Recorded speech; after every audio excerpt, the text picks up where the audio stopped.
আসসালামু আলাইকুম, welcome to my prompt engineering course. ইতিমধ্যে আমরা লেকচার 3 কমপ্লিট করেছি, আজকে লেকচার 4। আজকে আমরা আরো দুইটি টেকনিক শিখব প্রম্পট ইঞ্জিনিয়ারিং এর। তো চলো ক্লাস স্টার্ট করা যাক। এখানে যে টেকনিকটা নিয়ে আমরা কথা বলবো সেটার নাম হচ্ছে zero shot versus few shot. তো এই টেকনিকটা দ্বারা কি বোঝানো হচ্ছে, এই টেকনিকটার মূল উদ্দেশ্যটা হচ্ছে উদাহরণ ব্যবহারের মাধ্যমে এআই এর পারফরম্যান্স বৃদ্ধি করা। অর্থাৎ এখানে আমরা অনেকগুলো এক্সাম্পল দিব প্রম্পট হিসেবে, এবং সেই এক্সাম্পল গুলোকে যাতে এআই ফলো করে অ্যান্সার দিতে পারে সেটা আমরা তাকে বলে দিব। এখানে মূল ক্রাইটেরিয়া হচ্ছে এক্সাম্পলকে ইউজ করা আউটপুট বের করে নিয়ে আসার জন্য। তো এখানে দুইটা আছে, একটা জিরো শট লার্নিং আর একটা ফিউ শট লার্নিং।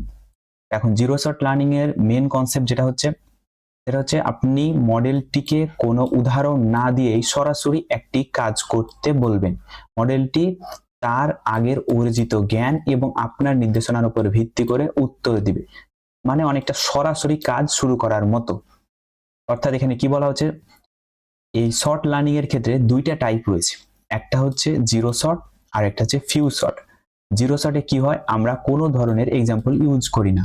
ফিউ শটে আমরা কিছু এক্সাম্পল ইউজ করি। জিরো শটে যখন আমরা কোনো ধরনেরই এক্সাম্পল ইউজ করি না, তখন যে প্রম্পটটা আমরা দিয়েছি এক বা দুই লাইনের বা দুইটা সেন্টেন্সের, সেই প্রম্পটটা এবং এআই তার নিজস্ব মেধা খাটিয়ে আমাদের একটা আউটপুট দেয়। যেমন তোমাদের যদি আমরা উদাহরণ দিই, এটা জিরো শট লার্নিং এর একটা এক্সাম্পল। প্রম্পটে কি বলছে, আমি বই পড়তে ভালোবাসি, এটিতে ইংরেজিতে অনুবাদ করো। আউটপুট দিবে আই লাভ রিডিং বুকস। এখন এখানে যেহেতু আমাদের একদম এক্সাক্ট অ্যান্সারটা আমরা চাইছি, আর এবং কাজটাও খুব ছোট, খুব ডিফিকাল্ট কাজ না বা জটিল কোনো কাজ না, তাই ইজিলি এটা সুন্দরভাবে একটা আউটপুট দিয়ে দিয়েছে। বাট যখন আমরা জটিল কাজ করব তখন জিরো শট লার্নিং খুব একটা ইফেক্টিভ হবে না, তখন আমাদের ফিউ শট লার্নিং ইউজ করা লাগবে, অর্থাৎ আমাদের উদাহরণ দেওয়া লাগবে, এবং সেটাই অনেকটা ইফেক্টিভ হবে। চলো আমরা সামনে দেখি ফিউ শট লার্নিং এর মেন কনসেপ্ট কি। আপনি মূল কাজটি করতে বলার আগে মডেলটিকে সেই কাজের কিছু সঠিক উদাহরণ, এই যে 2 থেকে 5টা উদাহরণ দিয়ে দেন। এতে মডেলটি বুঝতে পারে আপনি ঠিক কোন ফরম্যাট বা স্টাইলে উত্তরটি চাচ্ছেন। এখানে একটা বোঝার বিষয় রয়েছে, উদাহরণ যত বেশি দেওয়া হবে অ্যান্সারের অ্যাকুরেসিটা তত বাড়বে, অর্থাৎ আউটপুটটা তত ভালো হবে। সেই এক্সাম্পল গুলোকেই মূলত এআই ফলো করবে, দিয়ে তোমাকে আউটপুট দিবে। চলো আমরা দেখি সামনে। যেখানে একটা প্রম্পট দেওয়া আছে, প্রম্পট কিভাবে প্রম্পটটা তৈরি করা হয়েছে। টুইট, এই ফোনটা অসাধারণ, অনুভূতি কেমন, ইতিবাচক পজিটিভ।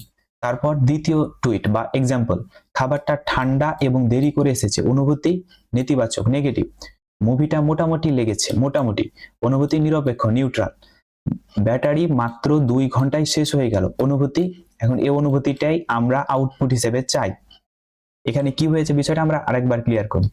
এখানে আমরা যে এক্সাম্পল গুলো ইউজ করেছি সেটা হচ্ছে 1, 2, 3, তিনটা এক্সাম্পল আমরা ইউজ করেছি টুইট হিসেবে, এবং সেই এক্সাম্পল গুলো দ্বারাই আমরা এআই কে বোঝাতে চেয়েছি আমরা অ্যান্সারটা কিরকম চাই। অ্যান্সারটা আমরা চাই পজিটিভ অথবা নেগেটিভ বা নিউট্রাল হিসেবে। যদি অনুভূতিটা ইতিবাচক হয় তাহলে সেটা আমরা পজিটিভ হিসেবে অ্যান্সার চাই, আর সেটা যদি নেতিবাচক হয় তাহলে আমরা নেগেটিভ হিসেবে অ্যান্সার চাই। এবং অ্যান্সার আমরা কোনটা চাইছি, এই শেষটা, ব্যাটারি মাত্র 2 ঘন্টায় শেষ হয়ে গেল, এটাতে তাকে একটা অনুভূতি চাওয়ার কথা বলা হয়েছে পূর্বের এক্সাম্পল গুলো দেওয়ার মাধ্যমে। এই এক্সাম্পল গুলো এআই এর ব্রেনে সেট করে দিয়েছে কিভাবে সে আউটপুটটা দিবে। এবার আউটপুট কি দিবে এআই, দেখো আউটপুট দিবে নেতিবাচক নেগেটিভ, কারণ এখানে যে সেন্টেন্সটা দেওয়া হয়েছে এটা নেতিবাচক সেন্টেন্স, এই কারণে সে অনুভূতি নেগেটিভ দিয়েছে। এভাবে আমরা এক্সাম্পল ইউজ করে আমাদের নির্দিষ্ট যে অ্যান্সারটা সেটা আমরা এআই থেকে বের করে নিয়ে আসতে পারবো। তো চলো পরবর্তীতে যাই। এটা আমাদের আরেকটি টেকনিক, চেইন অফ থট, অর্থাৎ কট, এটাকে কট টেকনিকও বলা হয়। এটা কিভাবে কাজ করে, এআই কে উত্তর দেওয়ার আগে মনে মনে অঙ্ক কষতে বলা, এক লাফে ফাইনাল উত্তর না দিয়ে ধাপে ধাপে চিন্তা করে যুক্তি দেখিয়ে তারপর সিদ্ধান্তে আসা। অর্থাৎ এখানে এআই কে মূলত বলা হয় যাতে এআই স্টেপ বাই স্টেপ কাজ করে। এই টেকনিকের মূল মাহাত্ম্য এটাই যে এআই স্টেপ বাই স্টেপ কাজ করবে যাতে তার ভুলের মানটা বা ভুলের পরিমাণটা কমানো যায়। যেমন এখানে জটিল ম্যাথ, লজিক, প্ল্যানিং বা বিজনেস ডিসিশন কট দিলে ভুল 60 থেকে 80% কমে যায়। কটের 3টা ফর্মুলা রয়েছে, একটা হচ্ছে বেসিক কট, একটা স্ট্রাকচার কট আর একটা অটো কট। আমরা 3টাই কট দেখব। বেসিক কট, বেসিক কটে আমাদের কি বলা হচ্ছে, এখানে ধাপে ধাপে চিন্তা করে উত্তর দেওয়ার কথা বলা হয়েছে। অর্থাৎ জাস্ট এখানে কয়েকটা স্টেপ দেওয়া হবে, ওই স্টেপগুলো এআই ফলো করবে। এখানে সাধারণত কোন ধরনের প্রবলেম সলভ করা হয়, স্মল ম্যাথ এবং ইজি যেগুলো লজিক আছে এগুলো সলভ করা হয় বেসিক কট ইউজ করে, এবং বেসিক কট ইউজ করলে ভুল 30% পর্যন্ত কমে যেতে পারে। এরপর কি আছে, স্ট্রাকচার কট। এখানে তোমার যতগুলো স্টেপ প্রয়োজন, তুমি মনে করছো যতগুলো স্টেপের মাধ্যমে তোমার ম্যাথটাকে প্রবলেমটাকে সলভ করবা বা যে কোনো ধরনেরই জটিল ম্যাথ তুমি সলভ করতে চাও, তুমি স্টেপ দিবা। যেমন এখানে স্টেপ 1 এ তথ্য বের করো, স্টেপ 2 তে হিসাব করো, স্টেপ 3 তে যাচাই করো। মানে মূল কথা এখানে স্টেপ 1, স্টেপ 2, স্টেপ 3, স্টেপ 4, 5 এভাবে করে কয়েকটা স্টেপ নিয়ে সেগুলো দ্বারা কি ধরনের কাজ তুমি আয়দা করিয়ে নিতে চাইছো সেগুলো লিখে দিলেই সে অ্যান্সার দিয়ে দিবে। এটা সাধারণত মিড লেভেল প্রবলেমের ক্ষেত্রে ইউজ করা হয়। স্ট্রাকচার কট ইউজ করলে 55% ভুল কমানো যায়। এরপর কি হচ্ছে অটো কট। অটো কটে কি করতে বলা হয়, 3টা ভিন্ন উপায়ে সমাধান করো, তারপর সেরাটা বেছে নাও। অর্থাৎ এআই কে দিয়েই 3টা অ্যান্সার নেওয়া হবে যে কোনো প্রবলেমের, তারপর 3টার মধ্যে যেটা সেরা অ্যান্সার সেটা এআই কে দিয়েই আবার বেছে নেওয়া হবে।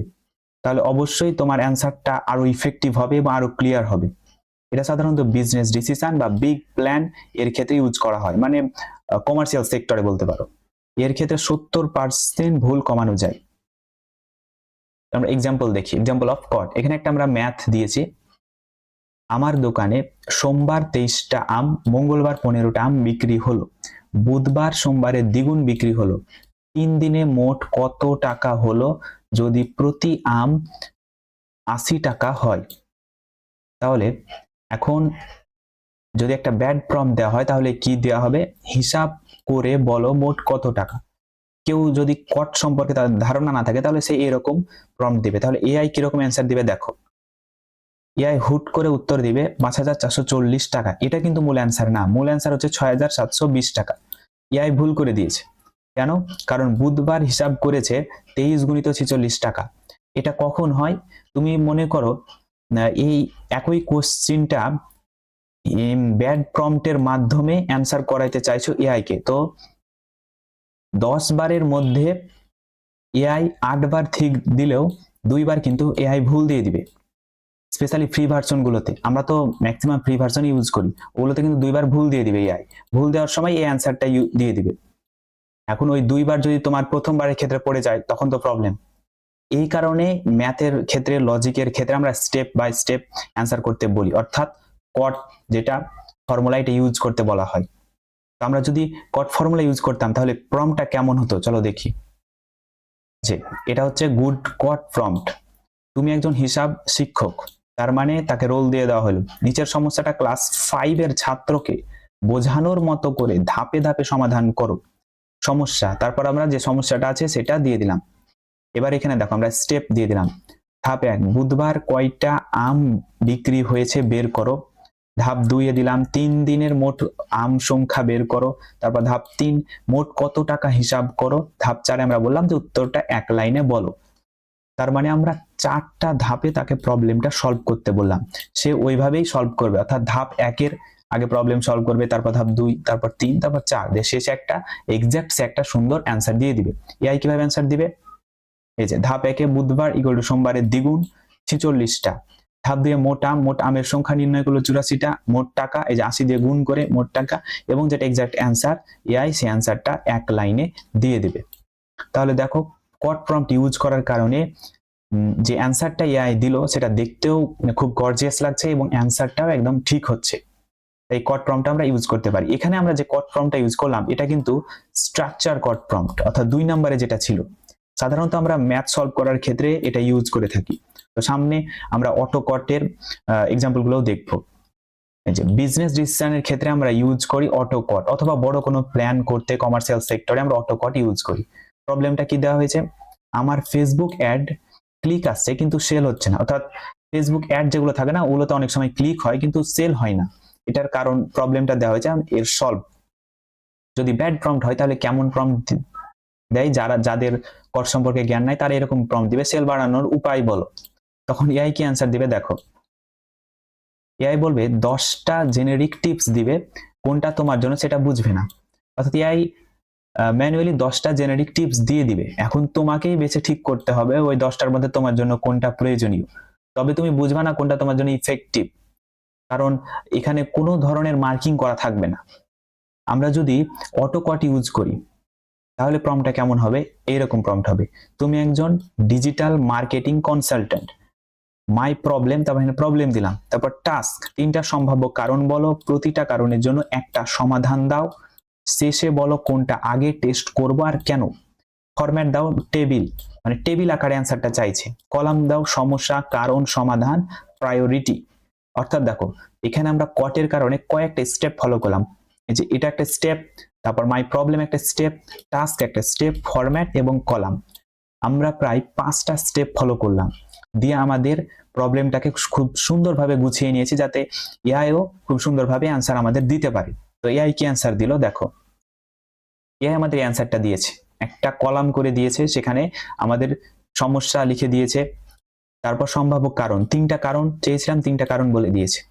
দেখো landing page slow, audience product mismatch, low trust, তারপর তাদের সমাধানও দিয়ে দিয়েছে। Landing page slow, page speed check করতে বলছে এর কারণে, তারপর অডিয়েন্স প্রোডাক্ট মিসম্যাচ, এটা এর জন্য সমাধান, অ্যাডের মেসেজ আর ল্যান্ডিং পেজের হেডলাইন মিলাও, এরপর লো ট্রাস্ট এর জন্য review, cash on delivery, batch যোগ করার কথা বলছে।